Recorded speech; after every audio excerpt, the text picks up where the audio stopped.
Hello, hello. How are you?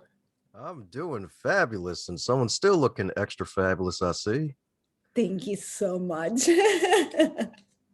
I'm so excited about today's conversation. I think it's very important to um, and very relevant in today's world.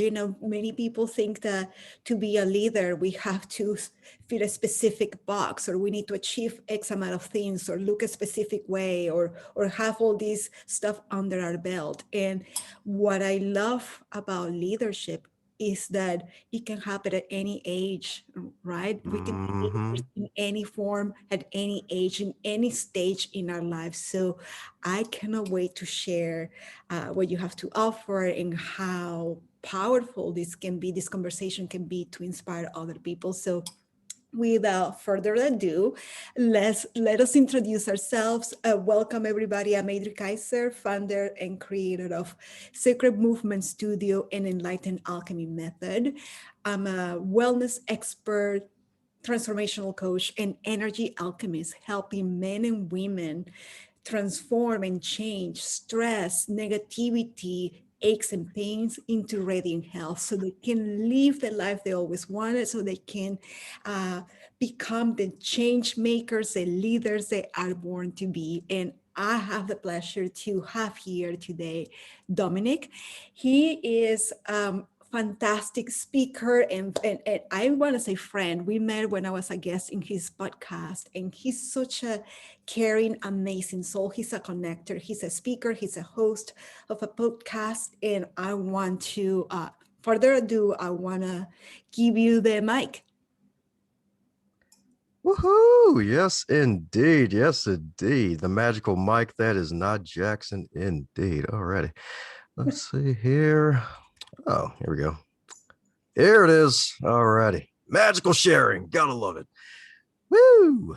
The two E's to leadership, everybody. The two E's to leadership. Now, before we get deep into it, I'm going to have everybody repeat after me. And if you want to scare the cat, it's A-OK. If you want to scare the other folks in your house, it's A-OK. Well, let's get a quick affirmation going. I feel happy.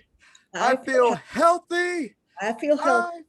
I feel terrific. I feel terrific. Ah, yes, it is. How you feeling, Adri? I'm feeling terrific. I'm ready. Ah, yes, indeed. Ready like Freddy. Yes, indeed. So, moving on to the next magical slide. Goodness, gotta love this thing. Yes, that's why I said you be in charge of There we go. media. Alrighty. Now, the magical two E's of leadership. Now, leadership is a great subject that's so huge, that's always in demand because everybody likes a person who knows what they're doing. And that's one of the facets of leadership. But if you're in the chat box, feel free to throw up some definitions of what comes to mind when you think of a leader. Feel free to put that in the chat box since we don't have the wonderful multi box Zoom thing going on of anything that may come to mind when you think of a leader. It could even possibly be It could even possibly be someone who gets things done. Could be somebody who has had a positive influence in your life. Somebody knows how to manage time. Think Somebody about, that inspires, somebody that the inspired by action, taking action, or by example. To me, a leader, a powerful leader, is someone that's unique, that's real, that's passionate, that is inspirational, motivational, that is who they are.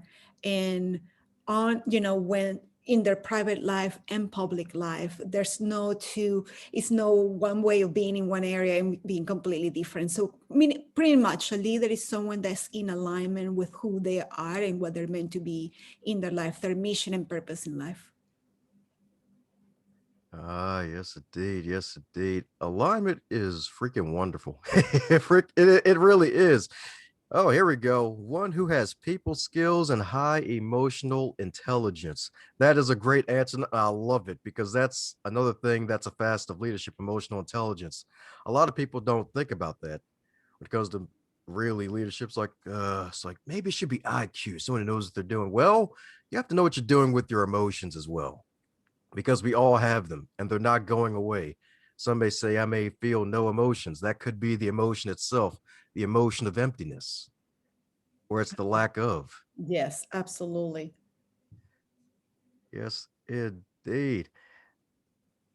Well, if there's no other thoughts on that, just going to move on to the next slide here, which has a nice little definition of leadership from my favorite author of all time, John C. Maxwell, where it talks about leadership is not about titles, positions, or flow charts. It is about one life influencing another. And before we hit record, Adri and I, before we officially started this, we were talking about how leadership is bigger than age. It's not about how old or young you are. You can lead from any place or position because it's not about your position. It's not about your title. Funny enough, the leadership is usually seen from other people before they even promote you at your job, or even if you get into the position to where you can connect with wonderful people and advance in your job or your career, or heck, even as an entrepreneur, being connected with other people. So leadership isn't about titles. It's not about positions. And funny enough, the folks with the titles sometimes are not the leaders. Heck, I remember one time in particular that this there's so many stories with this in particular. I'll drop two. So there's one that Max liked to tell about how when he was a young preacher out in the Hillham, Indiana area, he was just got out of preacher school. He got his, I believe, his master's or his bachelor's, and he wanted to lead the church, but he realized that there was this old farmer named Claude who actually was the head honcho of the church. Maxwell, he had the title of pastor, but this farmer named Claude, folks agreed with him because he was like the big man in charge, the big dude in town, and he didn't have any titles. He was just so well respected in his community, well respected with everybody in his church, and he knew what he was talking about. And funny enough, after John went over to another church and he went and talked to the folks there who were still at that church years later, is like, hey, is Claude still running things over there? And one of the younger members was like, yep, he's still running things. So you could have the title, the head CEO title, the pastor title, and not really be in charge. Heck, even one colleague of mine, he's an older gentleman, workhorse guy, works like crazy. He, with my day job at the library at one point, he he would train everybody that came through the building, and he was just a part-time staff member, and he was there for years when it came to processing delivery for the new books that would come in and getting them on the shelf properly, desk training them, being able to handle customers, being able to diffuse customers, because customer service also stems out into life as well, but that's a whole different topic. And he would train everybody, and the folks that are managers at that building today all were trained through him. They still rely on him for his clear thinking and his influence, his positive influence of helping others to realize that, hey, I may have the title here, but true leadership is realizing that everyone else around me has great knowledge and insight that I do not have. And speaking of insight, let's start off with number one, execution. Execution. Getting things done, my friends, getting things done. Execution.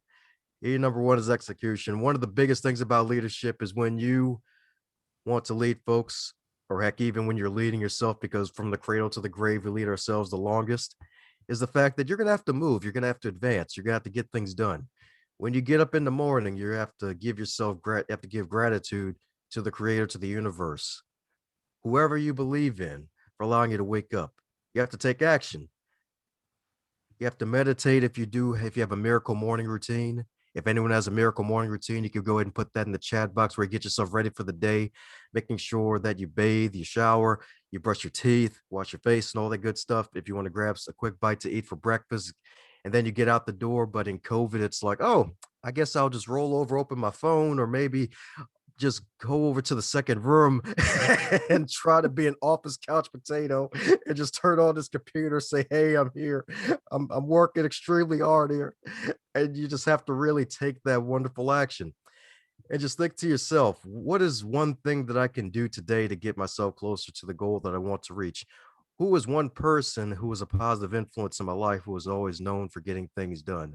Did they manage their attention properly in a certain way where they needed to actually keep focused? Did they know how to be the ultimate person with the ultimate level of focus?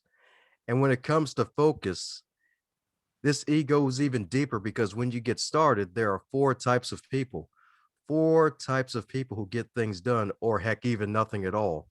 And they are the four types of committed people. And this is from one of my favorite books of all time by John C. Maxwell, The 21 Indisputable Qualities of a Leader. And it's not a sales pitch, just pick up the book. Some of the libraries are still open these days. You can rent it out if you're not scared of disease or whatever, but just pick this book up. It's great stuff. And the reason why I put this under execution is because there are four types of people. The cop outs, the people who have no goals and do not commit.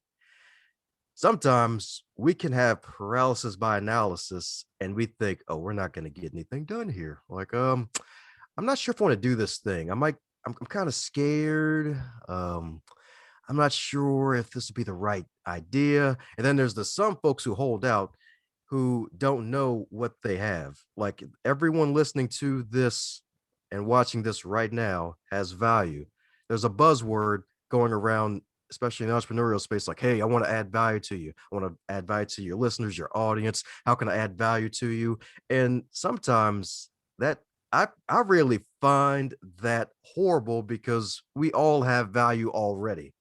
Every single person has value already. You just may need a coach or someone to encourage you and bring that greatness out that you have within yourself. And heck, even the dropouts, those who start towards a goal but quit when the tough get going. Now, there's a positive aspect. There's a positive aspect. There's the Steve Jobs, the Bill Gates. Yeah, they dropped out and they were able to get in the entrepreneurial space and do some great things. But there's also some folks who dropped out and did nothing when the going gets tough. Because when the tough gets going, you have to keep going, my friends. And shout out to the special K herself. Yes, indeed, the four types of committed people, indeed. And we do have value already. And this leads to the fourth one, the all outs. People who set goals, commit to them, pay the price to reach them. When you're paying the price to reach your goals, this is going to lead you to the second E of leadership right here. And that is energy, my friends. Energy. I think it's very important. Can you go back to the previous slide for a moment? Of It's course very I important. can. Thank you. It's very important to understand too, because when it comes to execution, that's the first E to leadership. Execution is taking action, as you mentioned, and even no making a choice, even no taking action is an action, right? Inaction is an action in itself. So when we're talking about committing or trying to become a leader, trying to achieve our goals, as you mentioned, leadership is someone that has influence, someone that can really inspire others to become the best version of themselves. So a leader is not someone that tells somebody else what to do. A leader is someone that inspires that action. So when it comes to execution, when we're talking about the cop outs, the holdouts, there are people out there that want to make a change in their life, yet they're too afraid to do the necessary work to achieve that goal, to do the personal development work, to really go within and ask, what are the fears I have? What are some of the doubts I'm having? Because failure oftentimes is a result of, most of the time, it's the doubt and the fear. And it's not the failing itself, it's the fear of the unknown, right? So many dreams don't become materialized, or they don't materialize from the simple fact that many people don't want to, or are afraid of failing, and therefore they don't even try. So people that say, why am I going to commit to that goal, or why am I going to set that goal where there's no point? Or when people think about, well, that person has all the tools that they need and I don't, so therefore I'm not going to achieve my goals. You mentioned Steve Jobs and other people that are very famously, they dropped out of school and achieved tremendous things, but there are also people that have everything handed out to them. They have all the tools available to them and still don't manage to achieve their goals.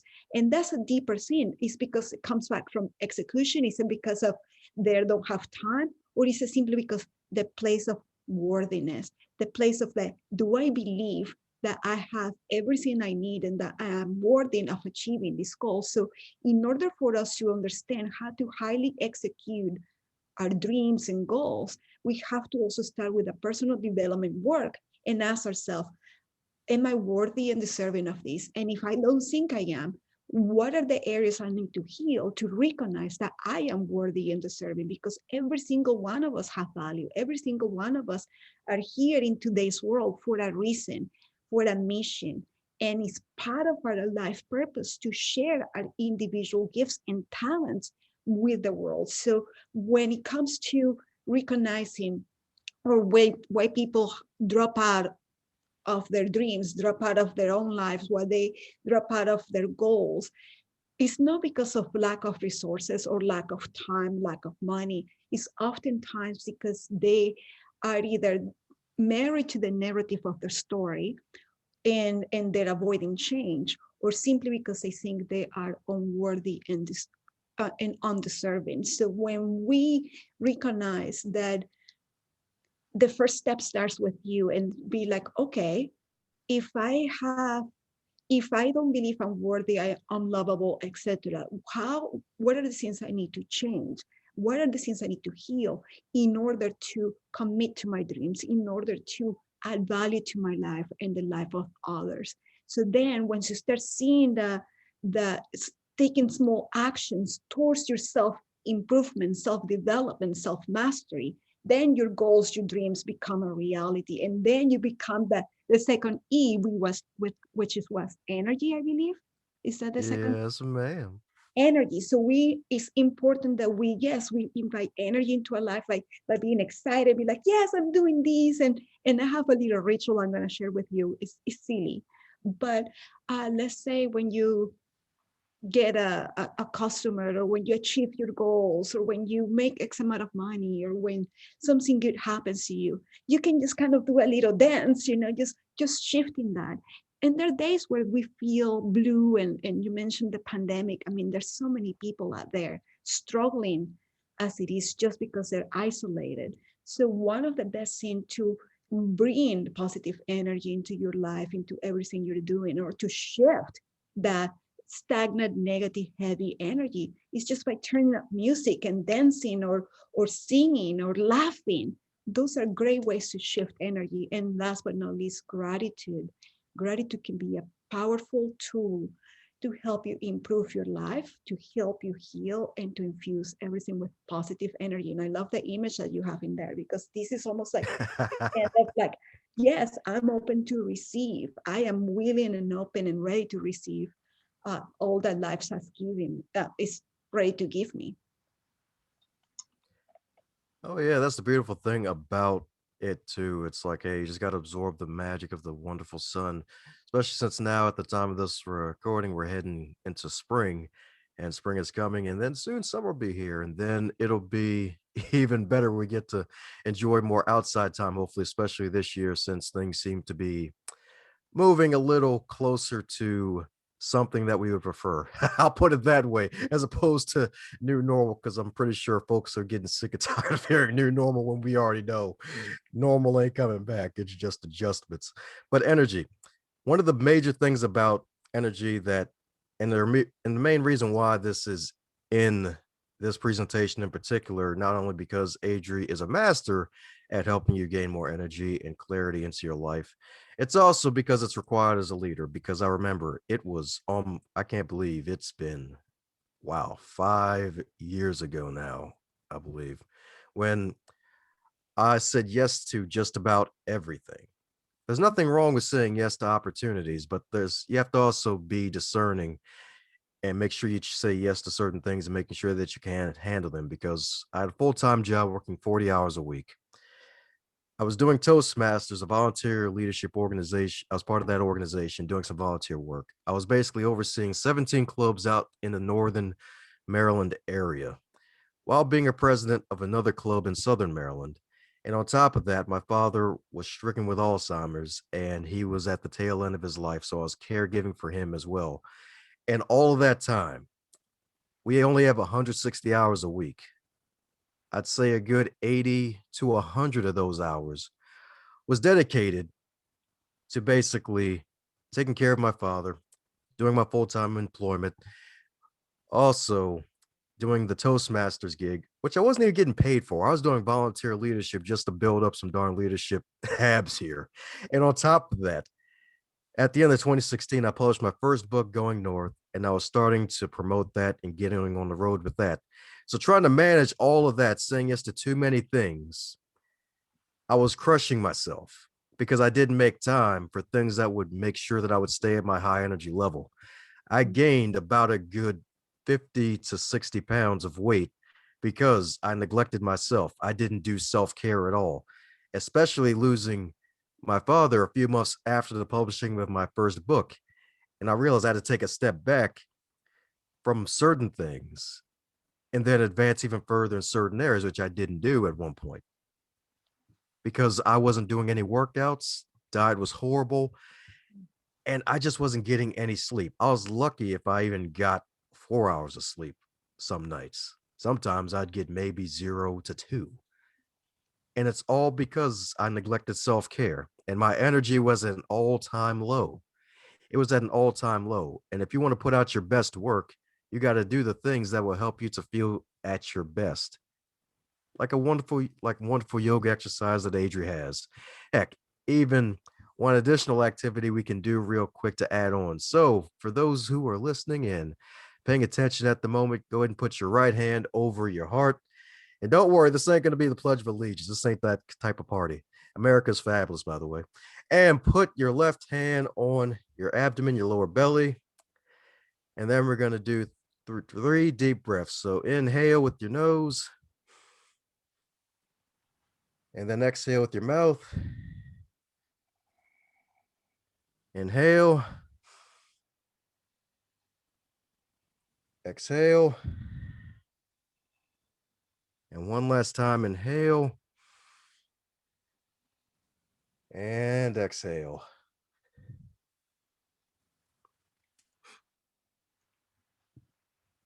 That one activity, so simple that a lot of folks don't do. We breathe unconsciously.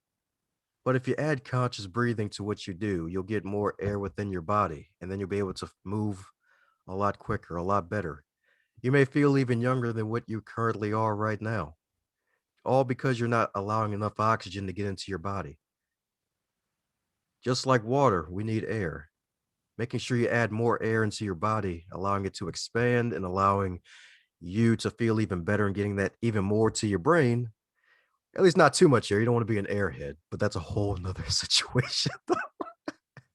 But just making sure that you make sure that you always take care of yourself.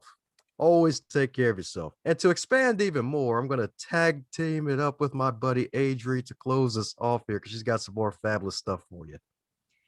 Thank you. I love the exercise that you did because what people don't realize that we are energetic beings having a human experience. Everything is energy, and everything and like energy attracts like energy. So if we are energy ourselves and we are vibrating at a specific level, that resonance is going to attract more alike energy. So if we're in a place of wholeness, if we're in a place of happiness, if we're in a place of gratitude, then we begin to attract people, situations, circumstances, and opportunities that matches that vibration. When we're in a place of anger, sadness, grief, comparison, imbalances, illness, pain, etc., then our vibration gets lower, and then we begin to attract things that match that vibration. So moving in energy is very important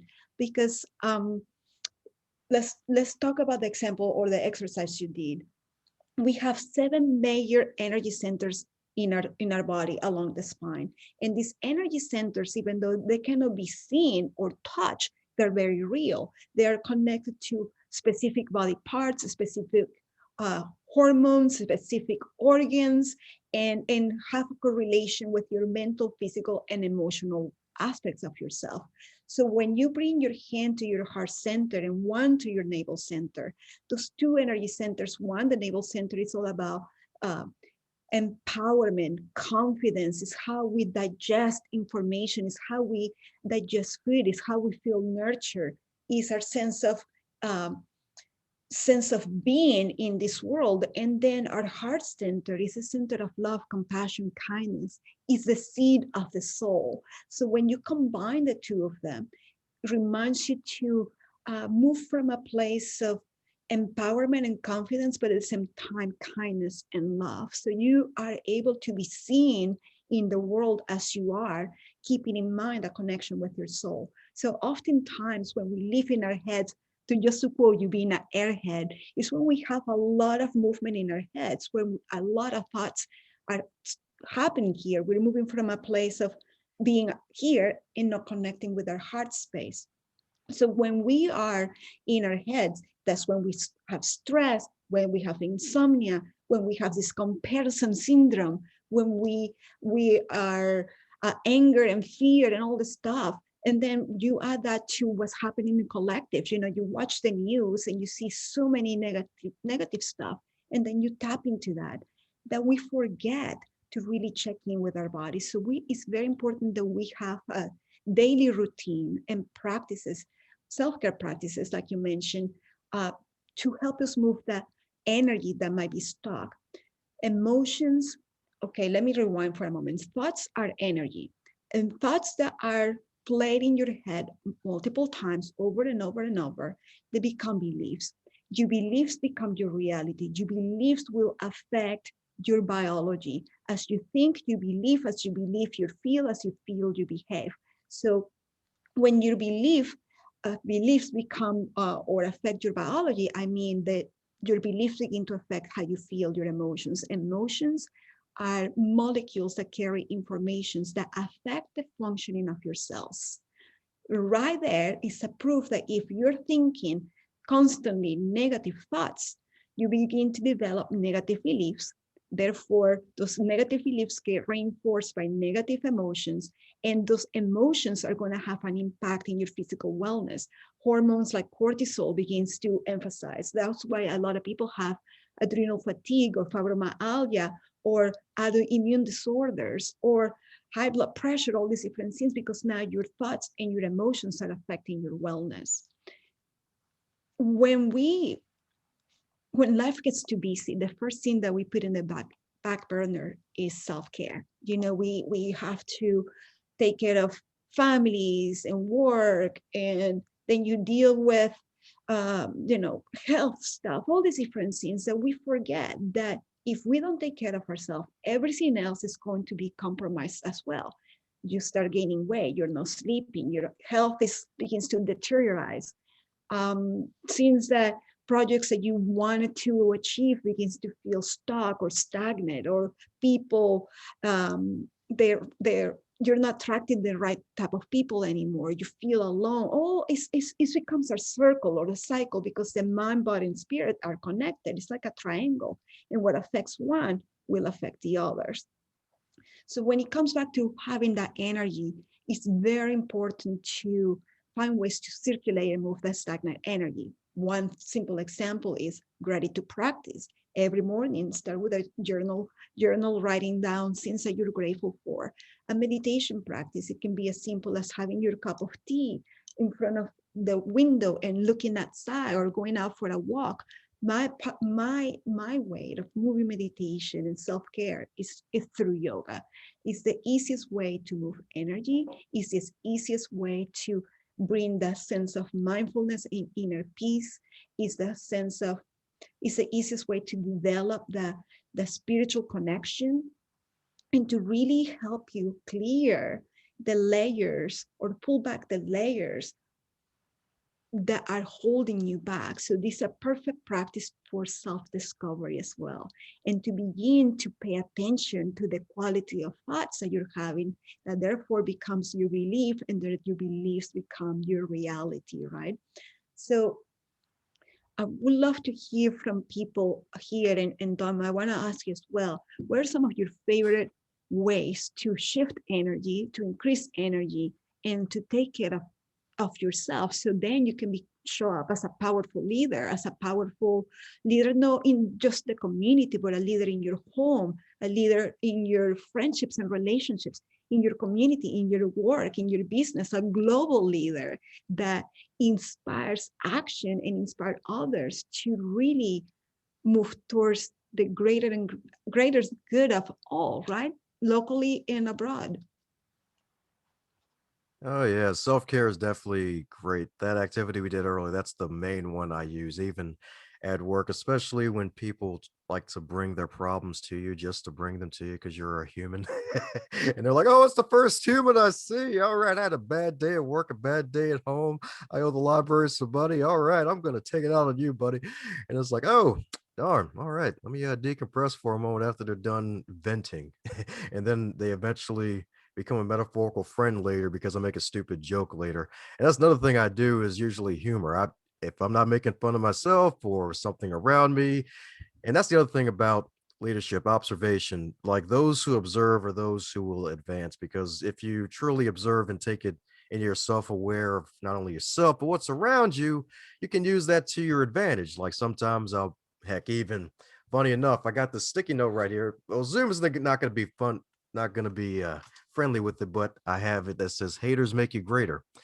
Haters make you greater, because if you have haters, that's a sign that you're doing something right. Like, hey, if no one, I'm not saying like just seek out haters, just seek to piss people off on purpose for no reason out of ill intent. I'm just talking about if you're doing something positive and then somebody eventually finds your work and they're like, oh my gosh, like what's wrong with this book? It's so spiritual, even though it's listed in the Christian business category on Amazon. It's like just stuff like that. It's like, oh, if you're getting criticism sometimes that's unwarranted, like that's a sign that you're doing something right. So breathing, humor, heck, and sometimes I like to just tell people this just to see their expressions, but to picture a pink golf ball inside of your mind for no reason because it's so random. It's like, why? Why a pink? Why a golf ball? And why is it pink? And I'm like, it's random. And then they actually do it. It's like, oh, all right. And then they're like, what next? It's like, oh, I don't know. I just wanted to see if you would do it or not. And then we just both laugh afterwards. Yeah. Yeah. One thing I had to, you mentioned haters and negativity. Anytime people put themselves out there, anytime, as I mentioned earlier, sometimes dreams fail to come to fruition or realization more from fear and self-doubt than failure itself, right?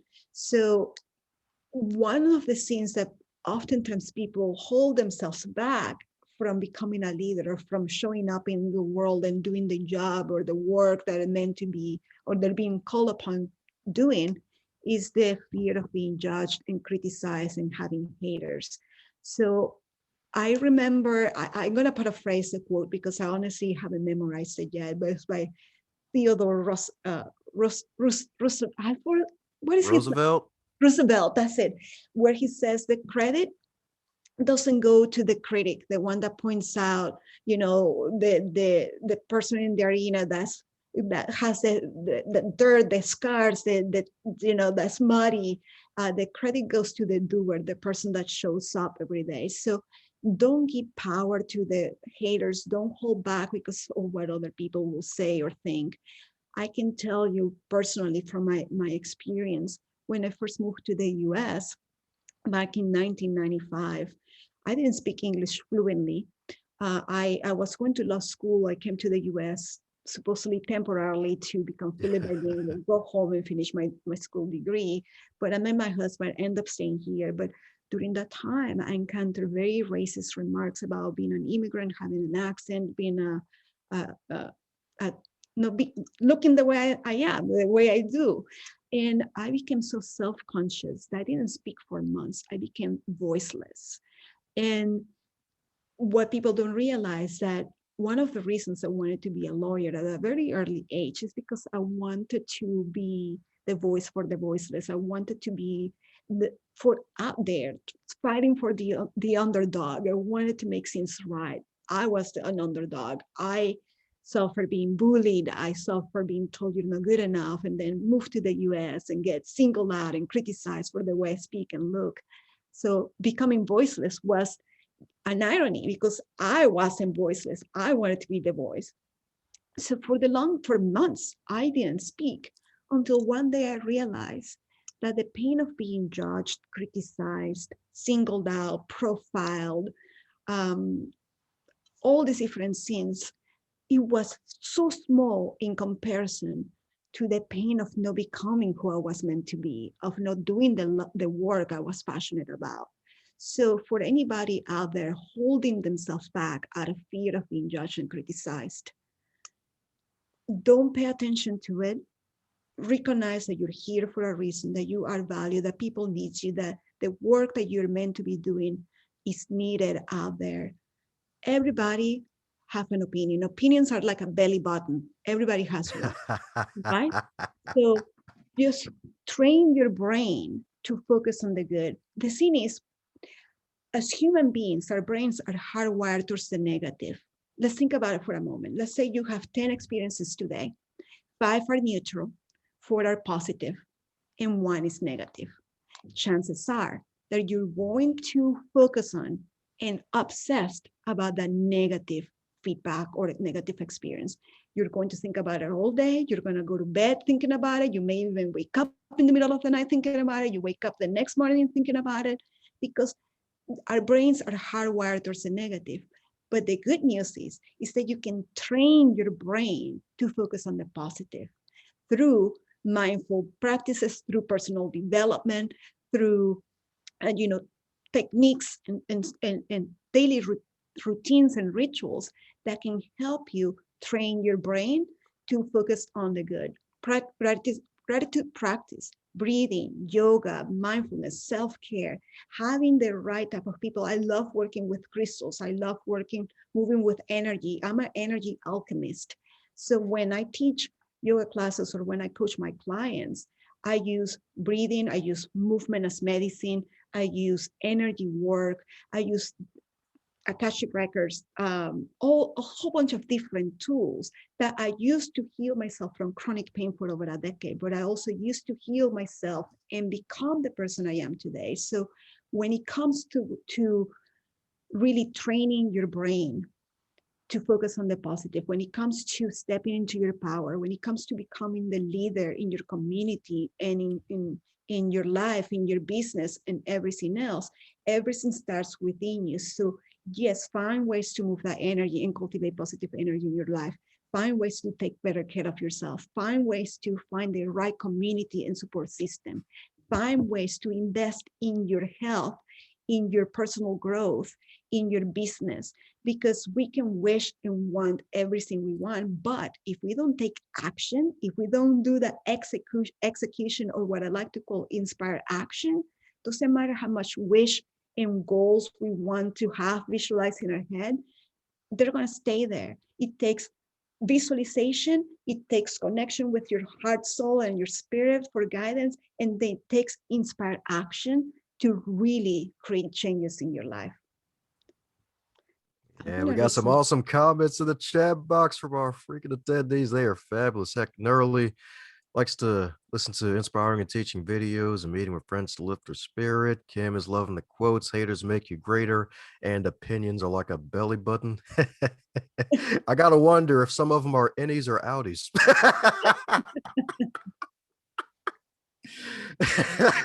And Grilly's my man.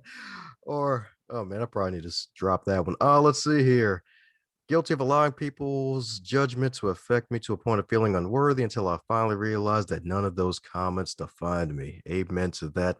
And then I started to feel happy, blessed, and successful. That's the way. That is definitely the way. Like, you can't be letting folks' comments define you. You just can't. Like, just because we know words, that doesn't mean we're a dictionary, right? It's like you can't really be like, okay, like Grillies, I don't like this guy. I'm gonna put mean words next to him. Like, no, you know yourself, you take action, you keep getting better every day, and you decide to make that decision, keep doing it. So solid stuff in the chat box. Solid stuff.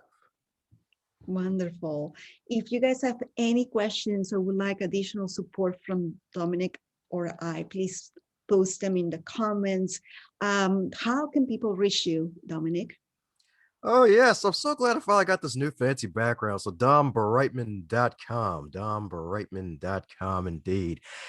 All things Dom are there. Age's episode launches later this month for Women's History Month because she's extra freaking fabulous. It's like, hey, her name starts with A, so we got to start with the alphabet somewhere. And also, might want to check out some other stuff that Adri has on as well because she is a fabulous author with an awesome app. Heck, I downloaded her app yesterday and it's freaking fabulous. So check that out too.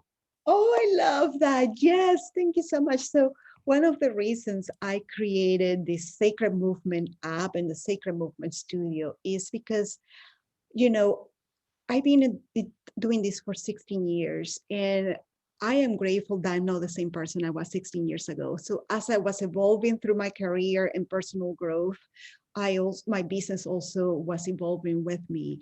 And the Sacred Movement was born from the need to provide tools and practices that were for mind, body, and spirit. So in the Sacred Movement Studio, you're going to find hundreds of yoga, Pilates, and meditation classes and tutorials.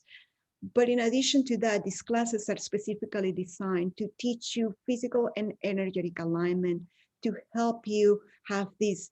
As I'm an NLP coach, transformational coach, so I always bring positive psychology and infuse the classes with energy work. So you're getting a yoga teacher, a coach, and energy alchemist all at your fingertips. But in addition to this, it's all about creating a collective or a group where we can meet and really find ways to heal from the inside out, find ways to feel inspired and transformed. So this membership also includes access to like a 3-day meeting detox where I give you the exact menu of what to eat every day for 3 days to cleanse your body, to cleanse your mind, how to find practices or exercises that can be 5 minutes long to 60 minutes long and anything in between for people that never done yoga before or moved their bodies to uh, experts in movement that are seeking ways to really go inwards more. So the Sacred Movement app is free. I always offer a free class of the month. There are mini tutorials and classes there. And the membership, anybody can join for just $1 for 7 days. They get full access. And after that, it's just a small monthly fee. And the yearly fee gives you a huge discount where you get 2 months free as well. So Dominic put the link in the comments, guys. If you're interested, right there is fantastic. And if you have any questions, you can always reach out to us. My website is adrikaiser.com as well. Social media, same thing, Adri Kaiser, keeping it simple. And we truly believe that in order for us to be the leaders in our household, in our communities, in our businesses, we have to start within. We have to pay attention to what's happening. One other scene that just kind of came into my mind, I want to mention when their haters are there, that right, when sins trigger us, it has nothing to do with the other person. The trigger is simply a signal, a reminder that more healing is to happen within yourself. So when somebody angers you, when somebody upsets you, when there's a trigger happening, just take a moment and be like, oh, there's more healing to be done. So the more you work on yourself, the better person you become, the better leader you'll become, the better father, wife, husband, daughter, sister, brother, you name it, you become. So everything starts with you, guys. Everything starts and ends with you. So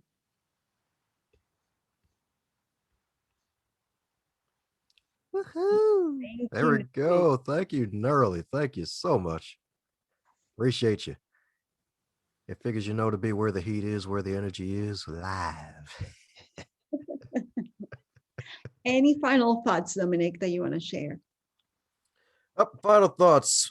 I'd have to say one of the most beautiful things about this webinar that you were able to participate in, folks, right now, and folks listen to replays, the fact that this is only the beginning. There's more out there for you, and you can always learn and get better every day. Heck, an affirmation you can say to yourself every day in every way. I'm getting better and better, and take that with you. That's just something you could take with you. Have the mindset that you're getting better every day, no matter what may come, because challenges will come, and that's just your opportunity to grow. It's like, oh yes, it's a growth opportunity. Now, granted, it's going to be hard to do. I'm a human here. I'm still going to have times are gonna be like, oh, I don't know. I'm kind of hate the situation, but hey, just see it as an opportunity to grow and be the best metaphorical tree ever, giving positive shade to people in the summer. Oh, I love it. Well, thank you everybody for joining us again. If you have questions, just let us know. Reach out to us. Dominic put the link in the chat, and it will be in where we display the replay on his end and my end in my YouTube channel. And until next time, please be kind to yourself, be kind to others, and see you guys soon. Bye-bye.